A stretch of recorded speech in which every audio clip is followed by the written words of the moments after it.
छड्डिया तू कखदा नी सानू इश्का वे छड्डिया तू कखदा नी सानू तकदे जीनू ओ तकदा नी सानू तकदे जीनू ओ तकदा नी सानू फिरदे जीनू ख्यालां च सांभी फिर। रमजान स्टार्ट होने से पहले आपको एक काम जरूर करना है कि घर में ना प्याज को गोल्डन फ्राई करके जरूर स्टोर कर लेना। इससे आपका बहुत सारा टाइम बचेगा और जिनके घर में रोज चिकन मटन बनता है उनके लिए तो ये बेस्ट आइडिया है। तो यहाँ पर देखिए हमें लाल वाले प्याज लेकर इनको एकदम फाइन स्लाइस कर लेना और 10 मिनट ऐसे ही हवा में फैला देना है।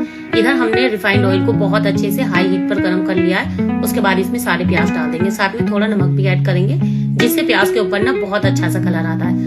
हाई फ्लेम पर कंटिन्यू चलाते रहेंगे। जब हल्का सा कलर आने लगे इस तरीके का तो उसी टाइम पे हमें गैस की फ्लेम लो कर देनी है। फिर इस तरीके का कलर आने तक हमें प्याज को फ्राई करना है। गैस बंद कर देंगे और फिर इसको फटाफट से निकाल लेंगे और किसी भी थाली में इस तरीके से आपको खोल के इसको फैला देना है। अब आधा घंटे के लिए इसे हम फ्रीजर में रख देंगे जिससे कि प्याज एकदम ठंडी हो जाएगी, एकदम क्रिस्पी हो जाएगी। कोई भी एक जिपलॉक बैग में प्याज को डालकर हमें अच्छे से सील करना है। फ्रीजर के अंदर इसको हम पूरे 6 महीने तक स्टोर कर लेंगे।